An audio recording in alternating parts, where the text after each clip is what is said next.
Sejam muito bem-vindos ao canal Mundo de Amanhã, o canal que apresenta opções de melhoria para o mundo de amanhã que a gente deseja, que a gente sonha e que a gente quer ver acontecer.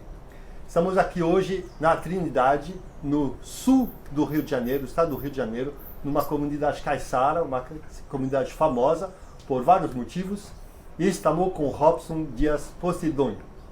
O Robson, que está aqui do meu lado, é um dos líderes dessa comunidade caiçara de Trindade. Ele luta para a preservação dessa cultura, ele pesca, ele está muito envolvida nessa luta de sempre, de preservar um território e de preservar uma cultura. Então, Robson, muito bom dia. Primeiro, minha pergunta é, você chama Posidônio, tem a ver com Poseidon do mar? Não, tem a ver com uma parte mais, talvez política, né? Meu avô, ele se autorregistrou no sítio de banana em Santos com 17 anos e ele, por ser analfabeto, ele não sabia na época o que era sobrenome. Então, a pessoa responsável pelo sítio que queria registrá-lo, já conhecendo ele há alguns meses, né? O meu avô está sempre querendo melhorias de vida para os trabalhadores, ele sugeriu o sobrenome do meu avô, Posidônio. E eu fui pesquisar depois de um tempo, né, da onde vinha esse nome, porque toda a minha família é Justo, os irmãos dele todos são Justo, e só ele era Posidônio, né? E eu não vejo Posidônio em qualquer lugar. Uhum. E aí no dicionário, né, no Aurélio, estava escrito político, bisonho que pensa em mudar o mundo com poucos recursos. Então eu acho que diz muito também a minha luta, também o que ele era, que era... a gente não precisa de dinheiro, de muito recurso para a gente mudar alguma coisa, a gente precisa de ação. E sabe que o mundo de amanhã é exatamente essa mesma linha, deve ser por isso que a gente está se encontrando, porque a gente pretende fazer a diferença e a gente faz isso com os recursos nossos e principalmente indo nos locais para falar com as pessoas. Então essa luta da Trindade, dessa comunidade, assim, ela vem de bastante tempo, né? Na verdade, estava me contando, vem até, a gente pode já chamar a cultura caiçara, vem da formação inicial dos portugueses, chegando lá em 1500 e depois, Estrada Real. Conta um pouco essa trajetória, assim, de caiçara. Eu cito, assim, que essa comunidade já sofreu vários impactos, assim, que mudou o dia a dia da comunidade, né? Então, antes de ser caiçara, ela era totalmente habitada pelos índios, né, os tupinambás, que a minha avó chamava de carapeva, que eram índios territorialistas, né, que lutavam pelo território, não eram índios nômades como outros índios que tem aqui na região, e por isso eles foram quase que extintos. Não foram extintos porque corre nas nossas veias ainda essa miscigenação, porque em 1500, quando os portugueses, né, os europeus, chegaram aqui, principalmente na cidade de Paraty, como porto, para escoar o ouro das Minas Gerais, né? Eles trouxeram os negros africanos para serem escravizados aqui e também vieram mão de obra, né? Como Itália, Espanha, Portugal, né? Vários países da Europa. E eles teve essa miscigenação entre os índios aqui, os portugueses, os negros. Com a decadência do ouro, né? Passou-se a explorar a agricultura aqui, né? Que foi o ciclo do café, o ciclo da cana-de-açúcar. E aí isso aqui virou grandes fazendas, e aí mais pessoas foram tragas para ser escravizadas, né? Trabalho aqui, e as raças se misturando, né? Que deu origem a esse povo que a gente chama caiçara hoje. Com as terras planas, né? Do estado de São Paulo, o Porto de Santos, Porto do Rio, ferrovia, que foram construídas as terras melhores para ser trabalhada. Do outro lado da Serra do Mar. Do outro lado da Serra do Mar. Quando for se instalar mais para lá. Né? Isso, aí as grandes fazendas passaram para lá. Então aqui foi esquecido, porque o acesso era difícil e era só pelo mar. Então essas terras ficaram esquecidas e esse povo que ficou aqui foi o que deu origem a esse lugar, né? A todo esse litoral. Né? O caiçara mistura de europeu, escravo, índio, que depois dessa economia subir para o outro lado da serra, ficou aqui meio esquecido. Durante décadas, talvez séculos. E aí aparece uns pessoas assim, digamos, de uma nova tendência recente, século XX, com vontade de urbanizar, organizar, lotear. E aí começou uma luta de território, né? Na verdade, acho que foi o governo Médici que ele abriu a Rio Santos, né, a estrada BR-101, que liga o litoral todo. E aí esses magnatas da época, né, de São Paulo, do Rio, até estrangeiro, eles queriam uma casa na praia, né? Então foi quando começou a surgir os condomínios nessas regiões. E aí como que a gente tira esse povo daqui, né? Como que dá lugar a condomínios, né? Vamos tirá-los daqui. E aí surgiu, né, vários documentos, vários papéis de que não, que isso aqui é fundo da fazenda tal, isso vocês têm que sair daqui. Então, com a abertura da Rio Santos foi um novo processo. Essas pessoas foram chegando, né, a especulação imobiliária, e tirando o povo do seu lugar de origem, né? O povo aqui vivia da agricultura de subsistência, que é plantação de roça de mandioca, banana, cana, inhame, vários tubérculos, enfim. E pesca. Pesca, lógico. Né? E pesca, né? As casas eram de pau a pique, canoa, era um outro estilo de vida que com o asfaltamento, né, e com a chegada da estrada, tudo isso foi mudando. E aí Trindade passou por um processo, isso já na década de 69, ou seja, de 70 a 82, um processo que a gente hoje chama de Briga da Trindade, né? Foi quando essa empresa multinacional, chamava Brascan, Adela, enfim, eles deram um nome aqui no município de Paraty Desenvolvimento Turístico e depois Trindade Desenvolvimento, TDT, Trindade Desenvolvimento Turístico, que é a empresa que se dizia dona das terras aqui. Então eles chegam dizendo, essa terra é nossa. Essa terra é nossa e vocês têm que sair. E que se vocês não saírem, nós vamos derrubar as casas. É impressionante como no decorrer dessa especulação, né, se descobre uma arrogância da ganância, né? Eles trouxeram jagunços, ou seja, trouxeram pessoas de outros estados, armados, compraram as polícias chegaram com ordem de despejo, juiz, e trouxeram búfalos, boi para comer a plantação do povo, para que o povo fosse coagido mesmo e tivesse que ir embora. É muito violento, né? Muito violento, muito violento. Teve inclusive estupro de professoras aqui. Mas peraí, aí como a comunidade se organiza para reagir a isso? Porque é muita força para aguentar uma pancada dessa, né? A comunidade, a princípio, ficou com muito medo e algumas pessoas foram, inclusive, até aceitando algumas coisas que eles... tipo, para você não sair com uma mão na frente e outra atrás, eu vou te dar uma casa na periferia de Ubatuba, na periferia de... Não sei da onde, eu vou te dar um dinheiro, você compra uma casa não sei aonde. Seu filho vai para a escola, vai ter o sim, dizendo que estava fazendo bem. Né? E algumas pessoas fugiam para o mato, como meu avô foi para o mato, minha avó foi com as crianças, né, dela, ou com os netos... O Posidônio, meu avô... Aí já político, já... Meu avô foi pro mato, ele continuou aqui. E assim, é muito marcante, tem uma foto muito bonita, que lá em casa, né, nesse espaço onde minha família mora há mais de 100 anos, tinha uma árvore muito grande, um jambo, e que as reuniões eram debaixo desse jambo, não tinha uma casa, tinha uma árvore. Né? E assim, o povo ficou totalmente descrente, porque todo o advogado que ele contratava, tanto aqui em Paraty quanto em Ubatuba, eram comprados pela empresa, né? A polícia era comprada. E a gente estava totalmente desacreditado, todo mundo já falando assim, bom, a gente vai embora, não tem para onde correr. Foi quando apareceu, na época, o pessoal que chamava de cabeludo, que eram os hippies, né? As pessoas que estavam atrás também de um lugar mais tranquilo para sair da cidade e tal. E aí chegou um grupo de estudantes, né, recém-formados, né? Tinha advogado, tinha jornalista...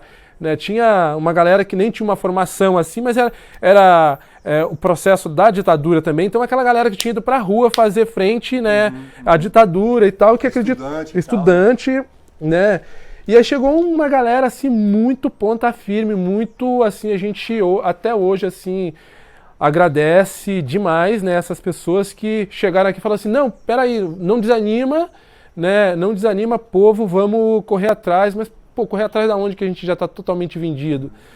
Não, a gente vai correr atrás das revistas, dos jornais, vamos fazer denúncia, vamos fazer um documentário, inclusive tem um documentário da Adriana Matoso que chama O Vento Contra, vamos explicitar isso na mídia, vamos atrás do maior jurista do Brasil, que era o Dr. Sobral Pinto, que colocou o Dr. Jarbas, né, penteado como o advogado para advogar na causa da Trindade.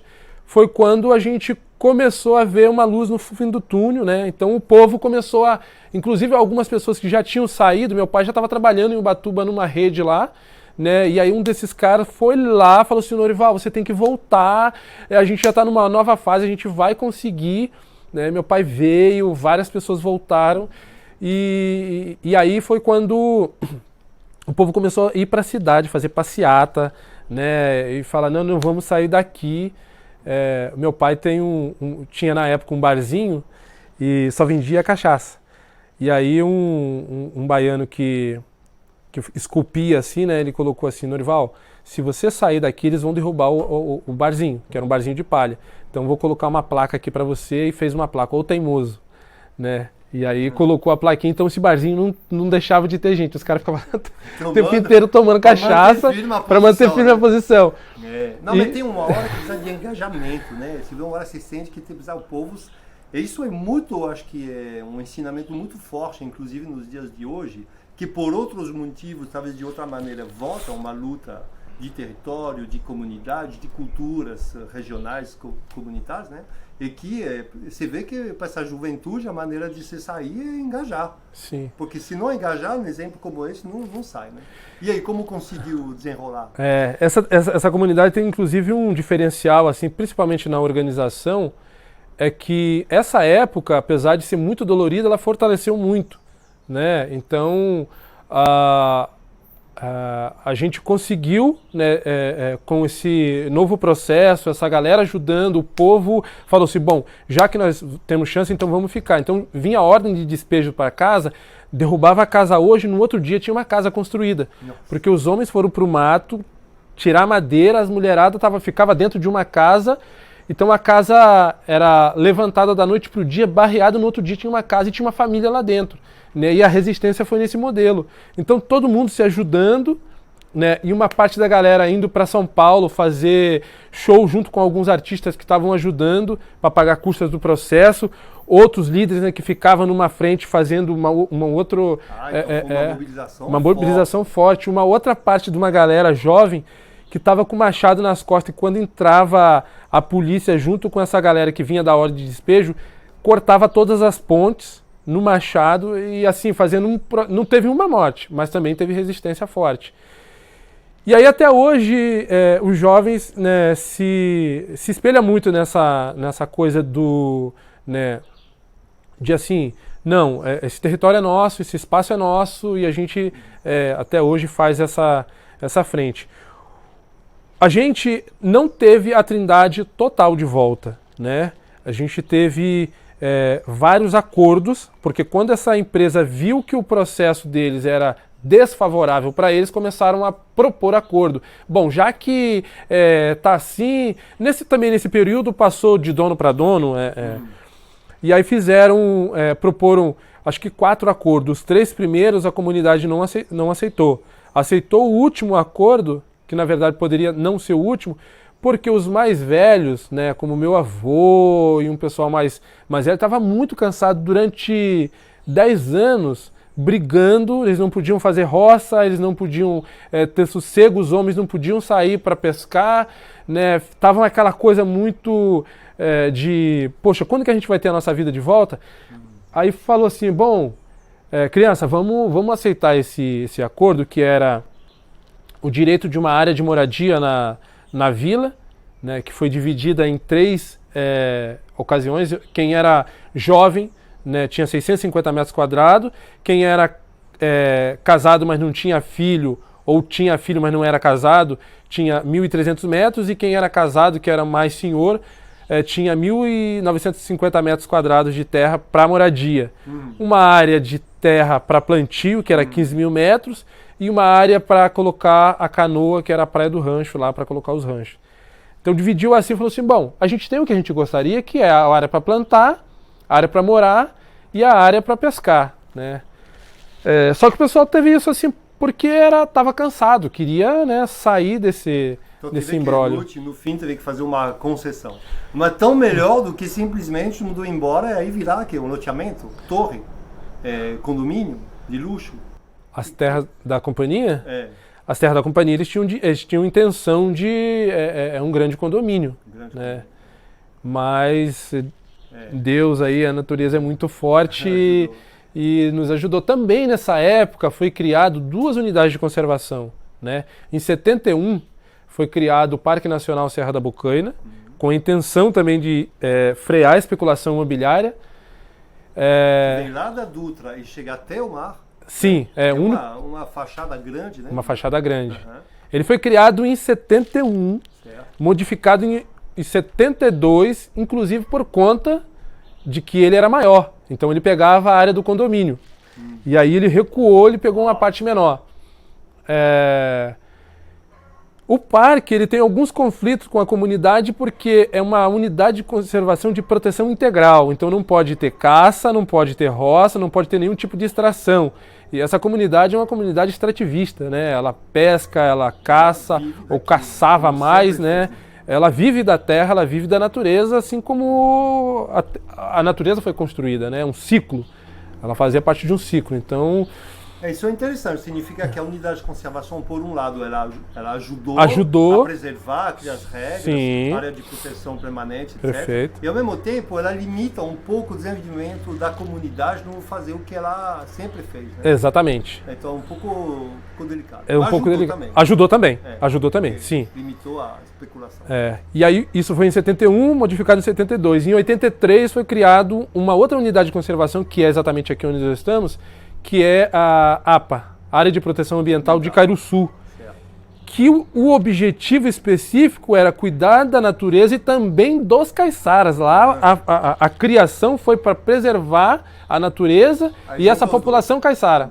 Ali não falava nem de quilombo e nem de indígenas que tem nessa área aqui, que hoje mudou totalmente, né? O entendimento da unidade de conservação é das populações tradicionais. Antes falava especificamente dos caiçaras, porque foi quem sofreu muito, né? E é só agora, recentemente, com vários outros modificações de plano de manejo, a gente tem criado um caminho do meio assim, mais específico, né? Protegendo os caiçaras. Mas até então, naquele momento, assim, era uma unidade de conservação que protegia a natureza, mas não tinha aquele olhar específico, né? Como era para quem mora aqui. E hoje a comunidade, então, como que ela se evolui? Quais são as dificuldades atuais? Quais são as perspectivas? Como que tem evoluído? Uma vez que garantiu seu espaço, como ela vem se desenvolvendo? Agora virou um lugar também muito trabalho de turismo, né? Esse processo, ele foi para a mídia. O processo da Trindade ele ficou muito conhecido pela resistência, né? Desse processo de resistência, e aí as pessoas que ajudavam e todo esse movimento, e as pessoas começaram a vir, poxa, um lugar que tem uma história, mas que é muito bonito. Então, Trindade começou a receber um grupo de pessoas, né? E aí era todo feriado, toda temporada, né? De 90 para cá, assim, isso foi intensificando. Só que tinha uma dificuldade, porque a estrada era de barro e tem, inclusive, um morro que chama Deus me livre. Como que eu vou sair daqui se chover, né? Então, várias pessoas que vinham para cá perdiam o emprego porque não voltava na data certa. E aí, 2000, asfaltou. Em 86 chegou a luz. Em 2000 asfaltou, em 2000 tralala chegou o telefone, então as coisas mudaram, né? Tipo assim, o turismo intensificou e as pessoas. E aqui eu digo que, com tudo isso, a unidade de conservação, que é federal, o município, com a sua organização municipal, não teve um olhar para a organização do turismo aqui. E a Trindade fez um boom. A década de 2000 foi assim uma coisa assim que eu vi crescendo. 2007 para mim foi o ápice, assim, é coisa de 15 mil pessoas em um lugar onde vivia 800 pessoas, 600 pessoas já nessa época. Nossa. O impacto sobre a água, sobre lixo, né? Esgoto. Em 96, a Trindade começou um processo de tratar o sistema de esgoto aqui. Em 96, pelos comunitários, a ideia era tratar 900 pessoas, porque nós tínhamos uma comunidade de 400 e poucas pessoas, em 96.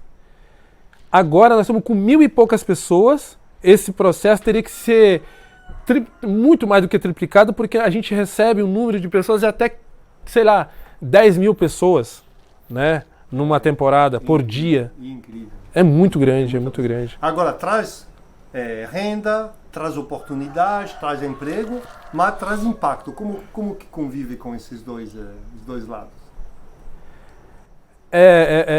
Assim, para mim que peguei essa parte lá atrás, de onde eu vi a comunidade crescendo, né, e agora essa parte onde você vive com turismo, é um impacto grande, apesar de trazer o recurso financeiro que todo mundo quer mudar de vida, quer ter uma vida melhor, quer comprar um carro, quer ter uma casa assim, quer ter televisão, enfim, né, quer poder viajar, coisas que o dinheiro vai trazendo para você. Então, você tem uma facilidade de trabalhar em casa, porque antes os homens tinham que sair para pescar num barco industrial fora, tinha que sair para trabalhar num outro lugar, e hoje você pode trabalhar dentro da sua casa.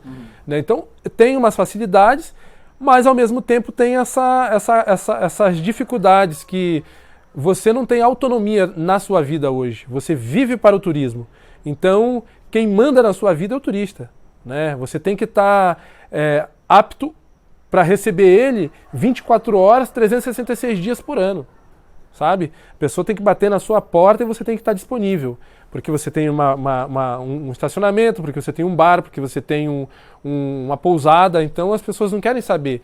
E você tem que estar lá todo bonitinho, todo engomadinho, sendo que essa não é a realidade, né? Ou não era a realidade, né? Existe assim uma evolução, uma proposta nova de turismo, mais próximo da comunidade, das suas necessidades? Consegue trazer um pouco esse discurso para o turista ou é muito difícil ainda? É muito difícil, né? Antes teve a ideia de se controlar o número de visitantes, né, e criar um regramento, né, para que as pessoas tivessem também um certo respeito, porque o galo está cantando, sabe? Os quintais têm galinha. E as pessoas foram proibidas de criar galinha. Por quê? Porque o vizinho tem pousada e não quer que o galo cante, que isso, que aquilo. Que acorda o hóspede. E as pessoas que vêm para cá têm que entender que lugar que você está procurando. Você está procurando um lugar que tem uma cultura, que as pessoas pescam, que vai passar um pescador com peixe pendurado na frente da pousada, o cheiro de peixe, a galinha, o galo cantando. E esse tipo de turista talvez não teve essa preparação, assim, porque hoje vem pessoas que gostam disso e pessoas que não gostam. E aí é difícil também de você trazer isso tanto para o turismo, que é você reeducá-los, e educar também o próprio comunitário, onde já se adaptou a recepcionar o turista de uma forma que ele entende que tem que ser o jeito do turista. Eu acho que isso, você está trazendo essa palavra educar, eu acho que tem todo uma noção que é de educação mesmo, mútua, né? Eu acho que tem que educar o turista sim, tem que educar um pouco a comunidade sim, cada um para entender bem o seu lado e saber exatamente o que está procurando. Pessoal que procura um resort all inclusive com aula de yoga de manhã e um jazz à noite, provavelmente no lugar que ela tem que vir não é aqui. Não é. Aqui ela vai ter um outro tipo de... E tem que informar muito bem e deixar claro o que vai achar. Eu acho que educação e turismo tem que andar muito junto. Né? Sim. Agora você falou uma coisa, queria abordar outro tema aqui com você, que está muito ligado a essa vida caiçara, que é o tema da pesca, né?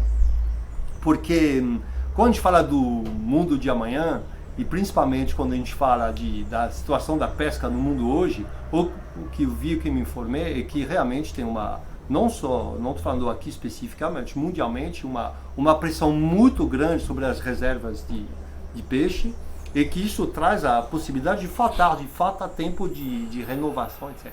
Então tem um discurso que fala que está uma pressão muito grande sobre os peixes, e que vai acabar. Aí tem uma outra conversa que traz que tem hoje tudo uma piscicultura, que faz que tem umas fazendas de peixe, que traz então hoje 30% do peixe produzido mundialmente não é mais de peixe de mar, é peixe de produção, né?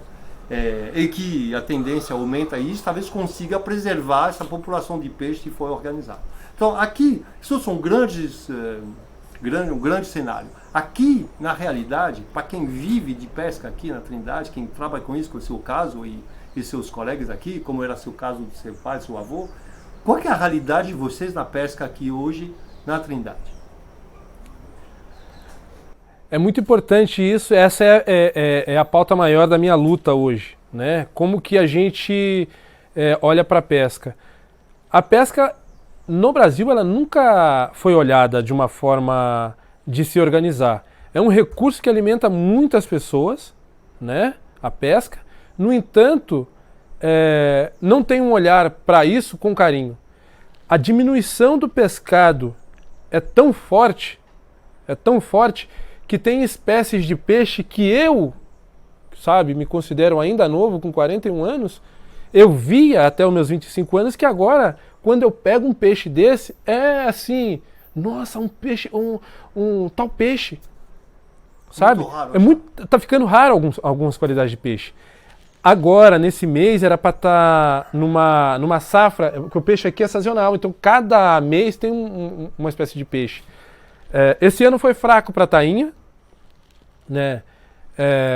Agora tá fraco para a sororoca, é um peixe que dá muita sororoca pra gente. Sabe, eu teria pego, num dia como hoje, 300 quilos de sororoca. Não é todo dia que eu pego, mas nesse mês era para estar pegando sororoca. Sabe, 300, 400 quilos, 700 quilos. Hoje um pescador pegou uma sororoca e não tem pego nada. Esses dias atrás pegou 60 quilos. É muito drástico a diminuição.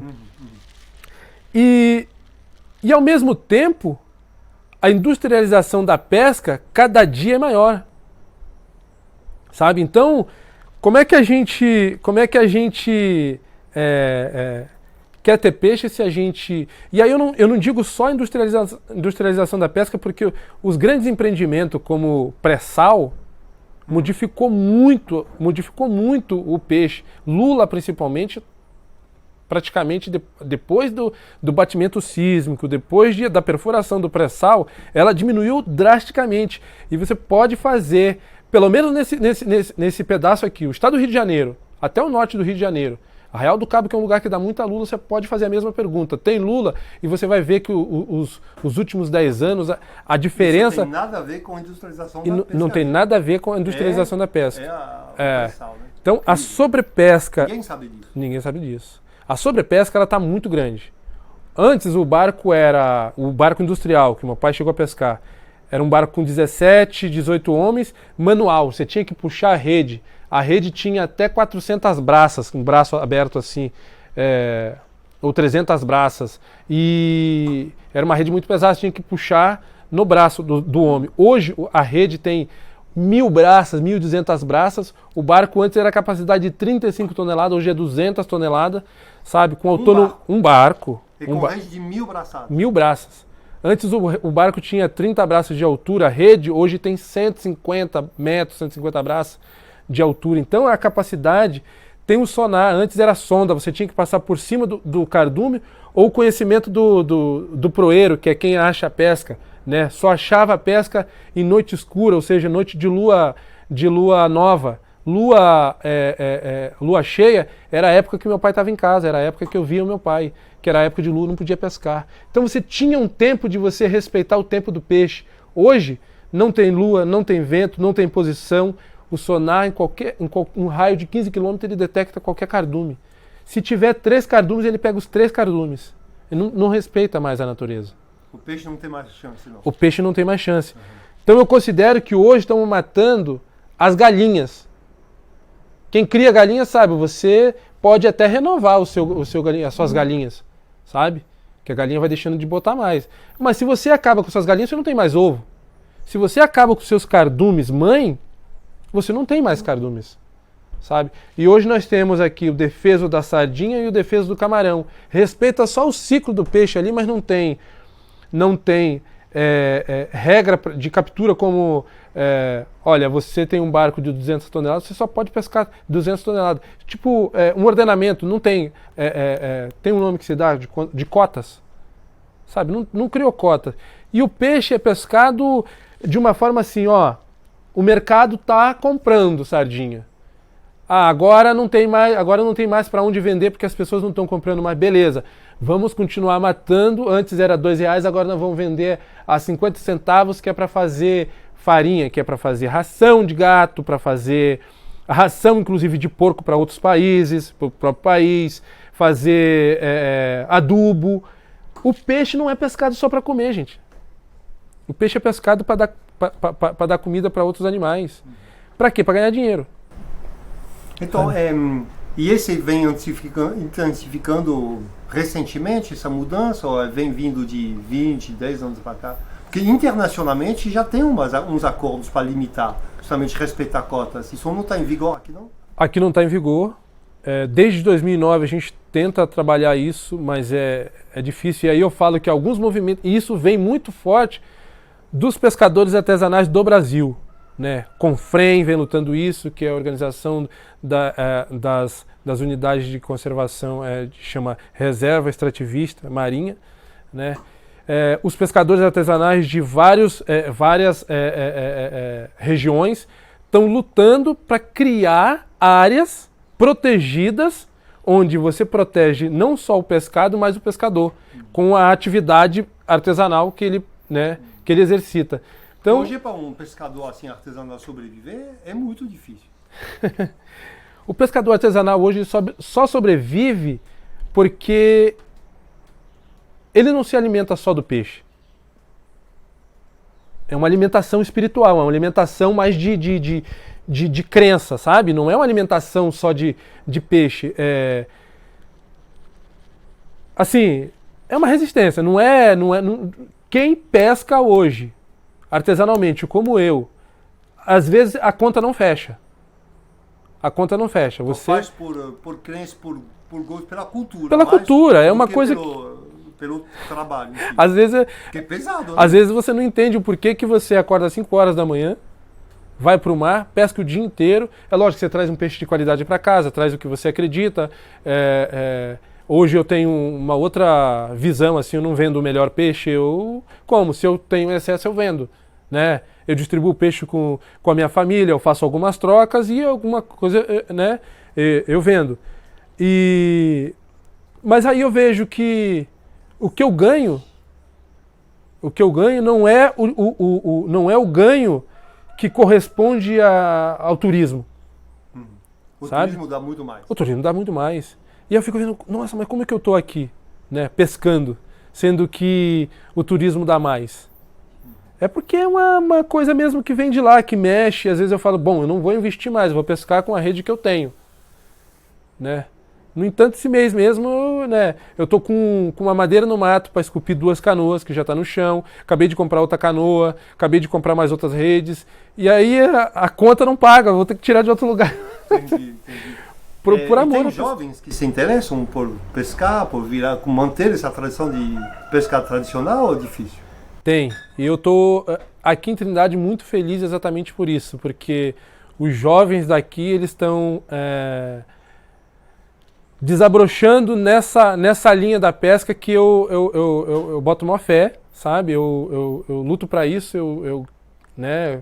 É uma coisa que me deixa tranquilo, porque em algum momento, né, o meu pai, ele queria que eu não fosse para pesca, porque a visão dele, não ia ser futuro pra a você. visão dele é que eu não teria futuro lá, né? Ele queria que eu estudasse, queria que eu fizesse faculdade, queria que eu tivesse uma outra vida, né? Mas não é isso que é vida, né? A vida é vivida É a narrativa que faz a diferença, né? Mas sabe que isso é interessante, porque de uma certa maneira teve toda uma parte da população que se beneficiou do crescimento muito grande 30 anos depois da guerra, né? Que chamou até as 30 gloriosas, né? De 1950 a 1980, mais ou menos. Depois teve um fenômeno de globalização, que trouxe, o que a gente sabe, umas melhorias, eu acredito, de tecnologia, de saúde em geral. Tipo, hoje a gente não morre mais de apendicite, enfim, tem uma série de mortalidade infantil despencou, então isso são avanços bons. Mas também tem todo um custo, isso que é um custo ambiental e um custo social. E agora, eu diria que a pandemia do Covid trouxe uma visão, acelerou esse processo, parece que agora as pessoas que vivem mais numa comunidade, mais local, eles voltam a ser, digamos, na moda, né? Você pergunta a pessoa de uma cidade grande europeia o que ele quer fazer da vida, um jovem de 20 anos, o louco, o sonho dele é montar uma comunidade alternativa no meio do mato, entendeu? Então, o que de uma certa maneira era esquecido nas glórias, ou talvez tratado de retardado na globalização, hoje de repente virá o cara interessante na frente do processo, né? Então essa onda gira, né? Que bom que algumas pessoas, e eu tinha essa esperança de que as pessoas parassem para refletir exatamente nisso, né? O que nós estamos fazendo aqui nessa passagem repentina de cada um de nós seres humanos aqui na Terra? Nós estamos aqui para acumular, qual é o nosso objetivo aqui? Né? E o que a gente deixa? O que a gente vai deixar para gerações futuras? Prédio? Tecnologia que as ondas sonoras acabam com os peixes, com os pássaros, com os animais, que espanta, que mexe com a nossa natureza também. A violência por isso e por aquilo. A ganância. Esse é o nosso objetivo, esse é o legado que nós vamos deixar, né? Ou vamos deixar uma vida fluida que as pessoas falam assim, poxa, né? E vivida, porque a intenção é viver. A maioria das pessoas esqueceram disso, que nós estamos aqui para viver. Viver em paz, viver com dignidade, né? Não estou aqui dizendo que as pessoas não têm que trabalhar. Para você se alimentar, você tem que trabalhar o dia inteiro à busca de uma caça, à busca de uma planta, à busca de um peixe, no plantio de uma planta. Você tem que trabalhar e você pode trabalhar para pegar um recurso para poder comprar de um trabalhador rural, né? Só que quando você passa a trabalhar e esquece de que você trabalha para se alimentar, para se vestir, para ter uma vida tranquila, digna, você passa a ter uma coisa assim que aí faz você passar por cima do outro, passar por cima da natureza, passar por cima de valores que mexe com toda a estrutura de vida do humano e da natureza. Está totalmente desequilibrado. Importante é a relação com essa natureza, né? Tipo, a natureza não é um recurso disponível à vontade para você acumular. A gente faz parte dela também, né? Eu acho que uma mudança muito profunda que a gente pode desejar para o mundo de amanhã e mudar essa visão da natureza, que não é um simples recurso, mas é parte da nossa sobrevivência. A gente faz parte dela. Não somos maior que a natureza. O ser humano faz parte ou não faz parte? Ele é melhor que 9 milhões, 900 mil outras espécies que existem? Ele é organizado, ele é forte, ele é inteligente, tudo isso. Mas ele faz parte. Se não tem mais isso, vai ter o quê? Exatamente. E é isso que se perdeu, porque eu acho que chegamos num patamar tão perigoso que se tornamos perigosos para nós mesmos. O que a gente queria, que a gente almejava, que via, só focava nisso, criamos coisas que está nos autodestruindo. Porque a gente desequilibrou toda a estrutura do mundo, sabe, da natureza. Criamos bomba atômica, criamos barco que tira petróleo lá não sei aonde, vem e despeja aqui, mata toda a vida que as pessoas se alimentam. Destruímos toda a plantação nativa para plantar, criar boi. Estamos botando fogo em toda a Amazônia, aqui no Pantanal. Isso vai ser, a água está secando. Quando abriram a estrada Rio Santos, meu pai falou que a água aqui diminuiu. As pessoas vão estar com problema de água recente. Então nós mesmos estamos autodestruindo. Se a gente não parar para pensar e correr atrás, porque já tem coisas que já são irreversíveis, o mundo de amanhã talvez nem tenha.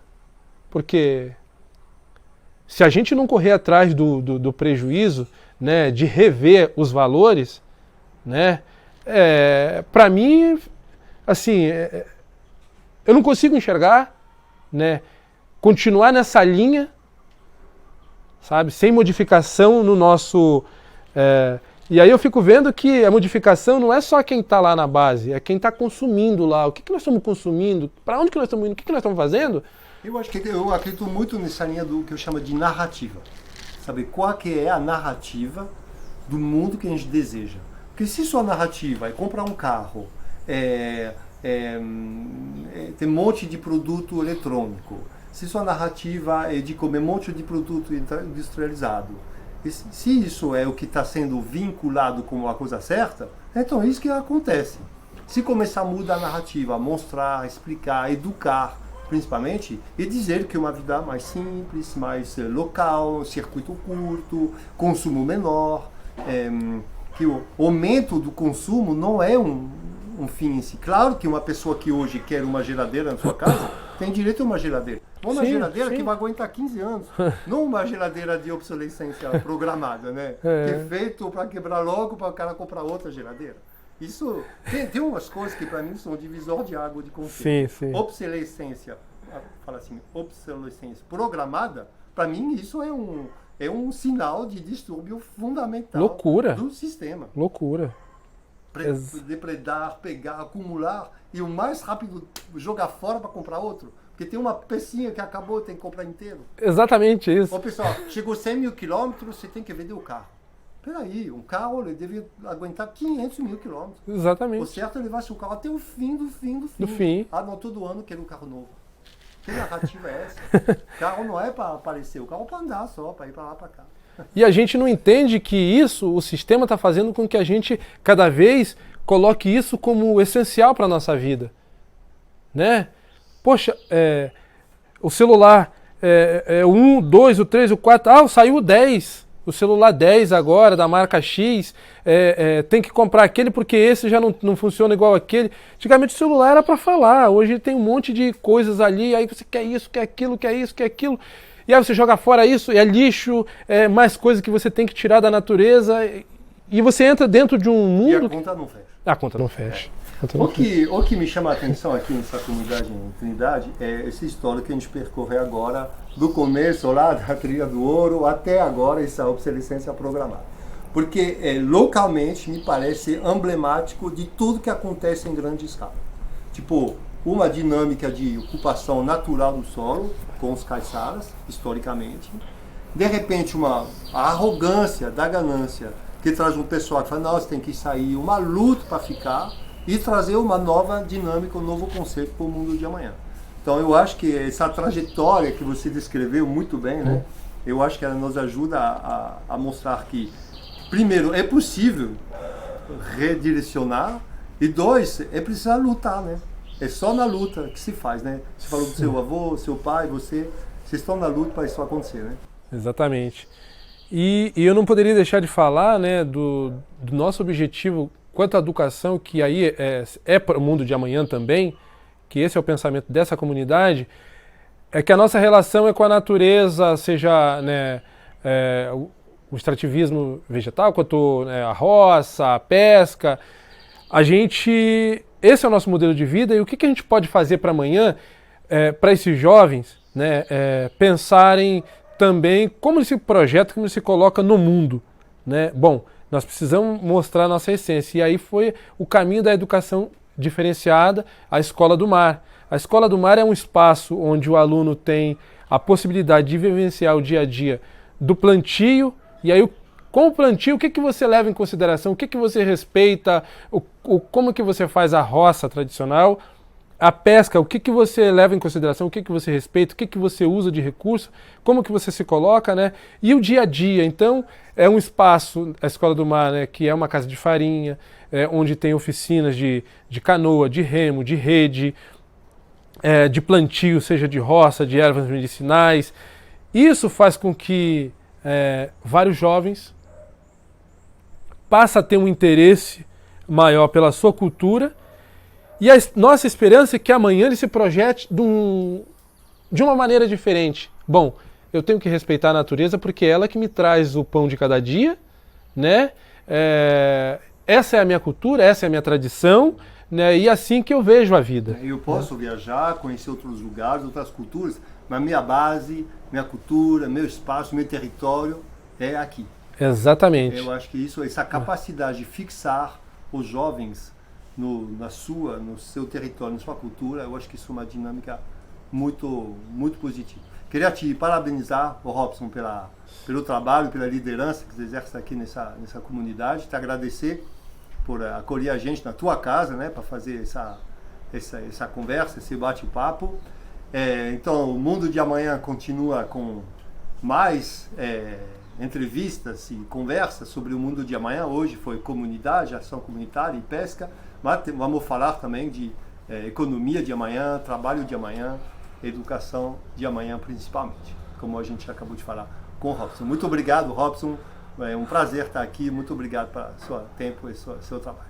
Eu que agradeço, porque para mim é importante falar sobre meu dia a dia, pesca. A pesca hoje para nós é uma luta de resistência e é uma luta que a gente está travando na questão de resguardar ela com uma forma de pesca artesanal e também o nosso território de pesca que chamam de maretório, para que a gente possa demarcar um maretório, um território, né, tradicional caiçara para pesca. Maretório, né? Maretório. Que é um território do mar. Do mar. Maravilha, maravilha.